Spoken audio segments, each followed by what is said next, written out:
So before I get into this video, I just want to say that this video is fair use, so all the media used in this video is used for criticism, review, or in a transformative way. All the information I present is public information and everything else is alleged, in my opinion, or just a joke. So the first thing I'm going to talk about is the new harassment and bullying guidelines on YouTube. This YouTuber called Dr. Destiny ended up getting his video removed, and Tipster, a commentary channel, had his entire channel demonetized due to the new guidelines. Destiny tweeted, "So YouTube decided to take down a news video I made back in February for harassment and bullying, even though nothing in the video harasses or bullies anyone. Like, I don't even make videos to bully or harass anyone, and now I can't upload and my channel has a strike." When he tried to appeal it, YouTube responded saying, "Hi Destiny, our team has reviewed your content and unfortunately we think it violates harassment threats and cyberbullying policy. We removed the following content from YouTube." And the other one says, "After further review of the content, we've determined that your video does violate our community guidelines and we have upheld our original decision. We appreciate your understanding." So the new guideline that is in place is that YouTube may remove content or issue other penalties when a creator creates content that harms the YouTube ecosystem by persistently inciting hostility between creators for personal financial gain. And obviously this does seem to target and does seem to harm commentary channels and drama channels, because they will need to make follow-up videos to story that they've already covered, and if a YouTuber or celebrity continues to mess up, they'll obviously make multiple videos on them if they want to. So the next thing I want to talk about is Jeffree Star, who has recently had employees come out about him just basically saying that he wasn't the best person, which isn't the biggest surprise. But there's this YouTuber called Ashley Kyle who uploaded a video where she basically ran through the sketchy stuff that Jeffree had said or done, because they were in direct contact, they had each other's numbers, so it was like pretty personal. She specified that she never got like money or gifts or stuff like that from Jeffree, because apparently a lot of people have been getting gifts and money and like just like hush money and stuff like that from Jeffree. I'm assuming it would be like drama channels and stuff like that. So they texted on a regular basis and they would discuss things going on in the media and like tea and drama and stuff like that. And these texts that I'm about to show you guys are all from the time period before Drama Get Into, before Tati came out with the video exposing James and all that. So he said, "There are so many dark things that are going to come to light soon and none of them involve me, just buckle up." Ashley then said, "Oh no, I hope not James. I can't make another video on him in a row. But I'm ready. I've been sent so much stuff today just about him. I'm at a loss." Jeffree says, "It's all going to come out. Whatever you think it means, it's 10 times worse. He's a monster." She said, "OMG Jeffree, you have me shook right now. You were so close to him." He said, "We all were. Shane, Tati, the Dolans, Emma, we are all done." She pointed out in the video how she found it kind of funny how he would always speak on behalf of people like the Dolan twins when they've literally like never said anything themselves, like when the whole Tati James drama was actually going on and Jeffree like inserted himself into it, saying that Grayson was going to upload a video about all the creepy stuff that James had done to him, and then it just never happened because Grayson didn't say anything. Ashley says in the video that Jeffree was very, very smart about the way that he had texted and sent messages, because he only really sent voice memos when he was saying like very important stuff that he, I guess, wouldn't want people to like quote him on or like bring back up. He sent a voice memo saying that James Charles is a predator, and he also said, "It's all so twisted. James isn't a real normal thinking human being. It's scary. Shane and I feel like this weekend something bad is going to happen, and James is playing with so much fire. Karma is in full swing lately." And the image that he saw was basically just about like manipulative people and like how they manipulate people and stuff like that. And I've got allergies. So those text messages kind of tie in with Shane's involvement and I guess like proves it. And quite a few people have been coming out saying that, you know, they always thought that Shane was involved somehow or something like that. He also said, "I wonder when somebody is going to expose James Charles for getting a Brazilian butt lift and liposuction on the chin. I'm waiting." And then Ashley said that she was just sending emojis because she didn't really want to speak about it. She doesn't really have an opinion on like other people getting plastic surgery because it's got nothing to do with her. And I think that's a good mindset to have. Like, it's literally not affecting you in any way. And then Jeffree continues to say, "Can you imagine doing all that just for a Coachella weekend? Fucking disgusting. After our Seattle trip with Tati, notice how he went a little ghost because he couldn't sit down for a month." Ashley said, "When did he do that? And be away from social media long enough?" He said, "You could be fully active on social media, just notice how he was never sitting." I just feel like why are you so petty? This is a 30-something-year-old man getting mad at somebody for getting plastic surgery. Why is Jeffree Star shaming James Charles for getting, like, it's got nothing to do with him. It's not his body. Why is he so pressed? Other people were mad at him getting a Brazilian butt lift because, well, it wasn't because of him getting the Brazilian butt lift, it was because he was posting stuff on his Instagram story like, "Oh, I got my butt by doing these squats, doing these workouts," stuff like that, when in reality he didn't. He got cosmetic surgery to make his butt look bigger, so it was like an unrealistic beauty standard, and that's why people were mad at him. It's just such like conservative high school drama, like, "Oh my god, I heard that she got a nose job. Remember when she didn't come to school for like a month because like there was bandages on her noses?" Like, who the fuck cares? It's not your money, it's not your body, it doesn't affect you in any way, shape or form. He then said, Maddie 2.0, calling it now, wait for somebody to upload their video on James this weekend, you're gonna gag. So he knew that there was going to be a video that would come out, and it sounds like he knew what was in the video as well. After Tati's video came out, he said, I'm so glad the truth is finally out, it's so deep and dark. He then sent Ashley a meme of Laura Lee, James Charles, and Manu MUA being like cancelled and making apology videos and stuff like that. And then, you know, him being like, can't relate. First of all, you are problematic. Your fans are just culty enough to let you get away with it. That's not necessarily something to be proud of. So Cam Lester is another beauty influencer, enthusiast, artist, and he is a former employee of Jeffree Star. He uploaded a video on IGTV. It's called Fear and Manipulation in the Beauty Community, and he said that he was hanging out with Jeffree this one time, and out of nowhere he just asked Cam whether or not he liked James Charles. And Cam obviously felt very uncomfortable with the question. He said like he doesn't really have an opinion, you know, he's helped me out in my career a little bit. And then Jeffree basically just said, you don't fucking owe him anything. Like, you don't have to like give him something for helping you out with your career. Which, I mean, like, is true, but it's, first of all, immature for you just to like bring up James Charles like that. Like, literally, who cares? It's also a bit contradictory and just like a generally uncomfortable situation for Cam to be in. Cam also said in the IGTV that he was very scared to come out with this video because Jeffree did help a lot with his career, so a lot of his fans would have come from Jeffree's fans. And it also seemed like Jeffree just used him as a black boy in beauty because he had, you know, this black friend kind of use that to seem not racist and more inclusive because of his racist past and just the overall sketchy human being that he is today, in my opinion. And when Cam stopped being friends with Jeffree, he then used Cam's ex-best friend in his campaign. And people think it was just to kind of send a message that he was replaceable and he could always find somebody else and he could always find another black boy to prove that he wasn't racist. He also said that he was genuinely scared of Jeffree because he knows his address and he could hire a hitman. He could hire a hitman to kill him because he's sent PR to him before, which is kind of like shady. Like, to genuinely think that somebody knows my address and they could hire a hitman on me because I'm making this video on them is kind of ridiculous and insane. I don't know whether it's Cam being paranoid or something in Jeffree's character or the things that Jeffree has done or said in the past about Cam that has made him think this. It's just something to think about. So yeah, overall, just a couple of things coming out about Jeffree Star. There's always stuff about Jeffree Star, and it just shocks me that his fans still need more proof that he isn't a good person. It's one thing for people just to be like, oh yeah, I know Jeffree Star's kind of a piece of shit, but I like his videos, I like his products, I like his music, I guess. Is he still doing that? You know, that would be like one thing, but saying like, no, Jeffree's a queen, you're just misunderstanding him, he shouldn't be held accountable for all these things because he was in a dark place, like.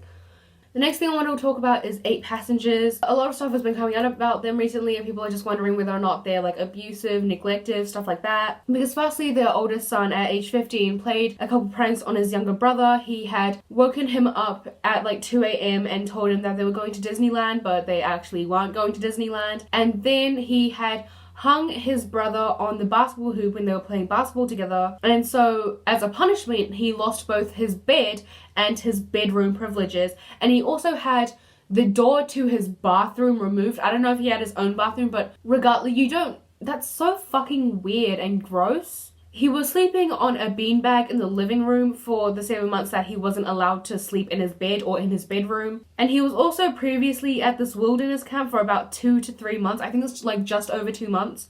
These camps are supposed to be for like troubled teens and like youth with like serious behavioral issues. From what I know, he doesn't have serious behavioral issues. People play pranks on their siblings, people fight with their siblings, people do weird ass, annoying ass shit to their siblings. It doesn't mean that they should have to go to this wilderness camp that people genuinely have died at. And it shouldn't warrant you having to lose your bed for 7 months. And obviously he didn't have his bed at these camps, so that means that he actually didn't have a bed to sleep on for almost a year. And his mother's excuse for this was that their kids get taken away things for at least 6 months because it shows that it's consistent in their life, and it basically like tells them, I need this thing, so I need to stop acting up so I can actually have this thing. And she also said that professionals have recommended her take away his bed, so that proves that there's no psychological damage to taking away his bed and that it's not abusive. First of all, tell me whether or not these professionals told you to take away his bed for 7 months. But also, it doesn't mean that there's no physical harm in it. And to make your 15-year-old son sleep on a beanbag in the living room for 7 months because he played some pranks on his younger brother cannot possibly be something without any physical repercussions. Since it was such a long time, it was 7 months, well, first of all, he couldn't sleep well, so that's going to mentally affect him because you need to like have good sleep. But also, like, yes, the things that he did to his younger brother, it wasn't nice. I personally think that these punishments were incredibly extreme, and I don't see how that isn't going to psychologically damage your kid in the long run, because every time they do something small, they get this massive punishment that lasts for 6 months minimum. And the punishment had nothing to do with the thing that he did wrong. I watched somebody's video where they basically said that it would maybe be a good idea to punish your kids in a way that had something to do with the thing that they were doing. Like, he was being mean to his brother, so maybe make him spend more time with his brother, do something with his brother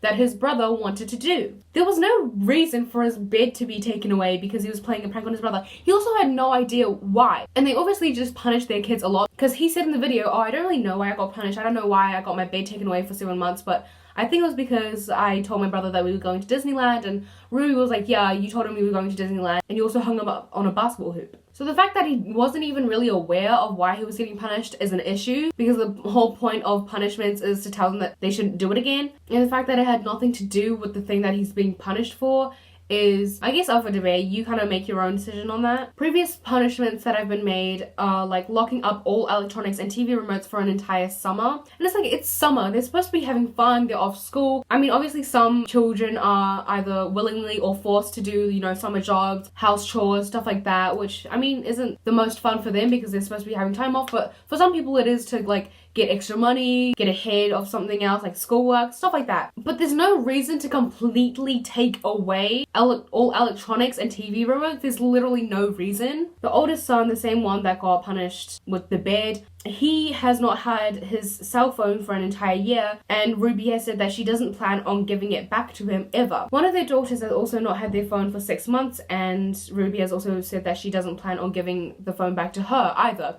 Taking the phone away was a punishment for something, right? That means they screwed up once or a couple times. Never having a phone again for screwing up a couple times is so extreme, especially in this day and age when phones are so, I guess, essential to everyday life. Like, your kids are going to school, what if something happens and they need to contact you? I hate the excuse of like, oh, just go up to the office. First of all, not everyone wants to go up to the office every time they need to call you. Second of all, just for convenience, it's more convenient to just have a cell phone. Third of all, you're not the only person they want to contact. They want to contact their friends, they want to talk to their friends. But the thing is, like, 3 of their kids, which is half of their kids, have already admitted to not having any friends. So you're doing all these extreme things. You're punishing them by not letting them sleep well and not letting them communicate with convenience or to their friends outside of school. Obviously, they're not going to have any friends. These punishments are supposed to benefit them in some way. They're supposed to tell these kids to not do this bad thing that will mess up not only their lives, but potentially somebody else's, and therefore they will grow to be better people. These punishments are not helping them.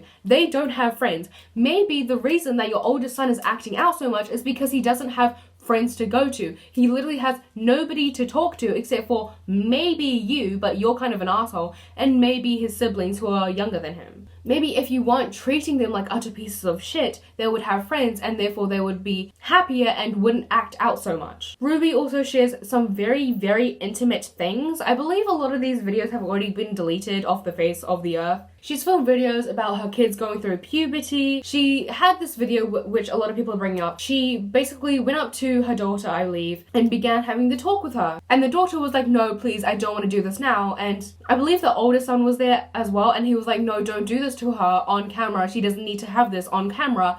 And she just laughed it off, ignored them, and continued to like, do you not understand that in order to set a good example for your kids, you have to be a good example for your kids? Why would your kids have any motivation to do any good or become good people if you're not a good person? If you can't even do the simple act of respecting their privacy? She's also uploaded videos of like embarrassing doctor's visits and stuff like that. Like, her kids have said on camera, and sometimes she like chooses to keep these in the video for some reason, where the kids basically said that they were uncomfortable with having these videos uploaded to millions of people. They're going to have people that know about this channel at their school and make fun of them because of this channel. How is this not neglectful? Tell me how. Your kids are asking for privacy because they don't want you to talk about their puberty issues. They don't want you to share these things to the internet. You're ignoring them and just continuing to share all this stuff to the internet anyway. Tell me how that isn't neglectful. Tell me how. So they then kind of responded, I believe, on Instagram, and they basically filmed a video. They were just so up their asses about it. They think they're so superior and posh and better than everyone else. They pointed out that the only people that were calling them out were teenagers. Just because teenagers are calling you out, it means that the points that they're bringing up don't matter. Because I know teenagers are stupid, we don't know anything, so how can you possibly be neglectful by not respecting your child's privacy, by not really providing for them? This is the thing that I forgot to mention because I feel like a lot of people already know this. Her 5-year-old daughter went to school forgetting to pack her own lunch. A lot of 5-year-olds don't pack their own lunch because, first of all, they're 5 and they don't really have the maturity to do that, but 2, even if they do, chances are it's not that nutritious. Chances are they don't have the healthiest lunch. I mean, I feel like a lot of teenagers and stuff don't have healthy lunches to begin with, but like having a 5-year-old pack her own lunches is not only such a big responsibility for that child, but you're also just letting her eat fuck all. And she filmed this video where her teacher had basically texted her saying, hey, your child hasn't brought any lunch. Would it be fine if you brought her lunch to school? Because I don't think she has like another job. I think her only job is YouTube, which her children already provide for her. Even if she did have another job on the side, YouTube is still a big source of income for her, and that's purely reliant on her children. And she basically said, no, my 5-year-old daughter has the responsibility of packing her own lunches. If she forgot to pack her own lunch, if she forgot to bring her lunch, then she's just gonna have to go hungry for the entire day. And I hope that none of her friends give her any lunch because she needs to learn her lesson. She also said in the video that she is aware that the teacher feels uncomfortable when her 5-year-old daughter doesn't have any lunch, which implies that this has happened before. It implies that she has forgotten her lunch and her mother just refuses to bring her any lunch. And it's like, you have time to bring her lunch. You're filming a video about her not having lunch as you could be taking the time to bring her lunch. Tell me how that isn't neglectful. But anyway, back to what I was saying. She said, you know, teenagers were the one pointing it out. Just because it was teenagers doesn't mean it's not invalid. Second of all, shouldn't teenagers and younger audiences be the ones that you're listening to? Because they are the ones putting themselves in your child's shoes. Like, what if my parent refused to bring me food because I forgot my food? What if my parent were to completely invade my privacy and tell the entire world all of my puberty issues, all of my doctor issues, stuff like that? So teenagers should be the ones that you are listening to. And lastly, are adults supposed to be watching your content? Because the way I see it, the only adults that would really watch their content is if they were trying to, I guess, look for parenting advice maybe. So they're obviously not very sure on how to parent. So it's not like they're gonna be like, no, you're doing it wrong, I'm doing it right, because they're there for advice and stuff like that, you know? So there is a petition to get Child Protective Services involved. I will link it in the description, but I'm not sure if it's going to do anything because it is on change.org, but I'll link it in the description anyway. And Gabby Hanna, she recently went on a rant on Twitter about how her videos aren't recommended or trending on YouTube anymore, and she's not getting the traction that she used to be getting. She also said that she was shadow banned, and people were kind of calling her out because she wasn't shadow banned. Because like a main obvious thing that happens when you're shadow banned is that if you search up your channel name, your channel won't come up. You can't go onto your channel at all unless you have a direct link to that channel. And then she continued to rant about how when you search up Gabby Hanna, the top videos are drama channels talking about her rather than her videos. And that's supposed to prove what point? You realize that there's an algorithm on YouTube, right? The more people watch something, the more people like something, the more engagement that something gets, the more it will get pushed up. People obviously prefer the drama and tea videos about you rather than your videos because you're not the most, first of all, you might not be the most entertaining to some people. Second of all, you're fucking annoying. You're not a good person. A lot of people and a lot of like big YouTubers have the top videos of their name be drama and tea videos rather than their videos. Not everyone is complaining about it, but you are. You're not special. A lot of people have this happen to them because a lot of people screw up. And this just ties in back to like the hate criticism thing. She loves to say that she is so good at taking constructive criticism and she only really is mad at these videos because they're hate. Like, you suck at taking constructive criticism. You have never taken constructive criticism well. So many people at the start of your fuck-ups have tried to tiptoe around the issue, have tried to sugarcoat things, and have tried to very nicely give you criticism. But when you ultimately decided to group criticism and hate together and say that everyone is hating on you, that they didn't really have any points, people stopped giving a fuck. People just called it like it was. People started to say it in a very straightforward manner because you don't care. She then tweeted, "Oh my god, I just got the evidence back that proves my shadow ban. When I tell you that I am sobbing and shaking, I'm so fucking overwhelmed. To be lied to, gaslighted for so long, to finally get the proof that I'm not crazy. Holy shit, I think my soul just left my body." Update: the shadow ban started around May 2019, mere months after the lies, defamation, and slander started. My heart is pounding. First of all, where is the proof? Even her own fans were commenting under that tweet like, you need to show us the proof, you need to tweet the proof out so that YouTube can take responsibility. Like, they were literally telling you, but in like a fan way of like, you know, I believe you're right, but like, you still need proof. I watched Angelica Old's video about this, where she basically said that Gabby Hanna had DM'd her, basically trying to convince her that she was shadow banned, and Angelica was just trying to help her, just like telling her what shadow banning actually is and what happens when you're shadow banned. And Gabby Hanna was just having none of it, saying like, no, I am shadow banned, I am fucking shadow banned. And so Angelica just ended up agreeing with her, just like get her off her back, and then she was publicly tweeting, this is what happens when you're shadow banned. And so then Gabby Hanna was all like, okay, so you were agreeing with me in the DMs, but you're now just not agreeing with me. What the fuck is up with that? Like, read your own fucking DMs. Maybe you're the problem. Maybe it's because you refused to take on board anything that she says, just like you refuse to take on board any constructive criticism. And she was saying stuff like, this is why I don't reach out to drama channels and shit like that. Like, nobody wants you reaching out to them anyway. You're a manipulative, annoying son of a bitch. You can't take on board anything that other people say about you or to you, and that's why she ended up trying to agree with you, because she just couldn't be fucked with the amount of dumbassery that you were presenting to her. And you literally said that all drama channels are defaming you, and you're one of those people who will like shit on all commentary and drama channels, saying that they're all hating on you. And then she said it started mere months after the lies, defamation, and slander started. You only uploaded your video when your music was coming out, which was literally ages after Jessie made her video. So there is absolutely no reason for people to believe that you're saying any of this for any good intentioned reason. Don't act as if this is something that has happened to you. It is something that you have done to yourself. So that's all I have for you guys today. If you liked me or if you liked this video, please like and subscribe. If you didn't like this video, make sure to get in contact with my teachers, because I bet you'll have a lot in common. And make sure to stay safe and stay hydrated. Also, continue to donate and support Black Lives Matter, and also a bunch of other shit like the stuff happening in Yemen. I'll try to link petitions in the description. If I don't, please somebody yell at me. And yeah, stay safe and stay hydrated.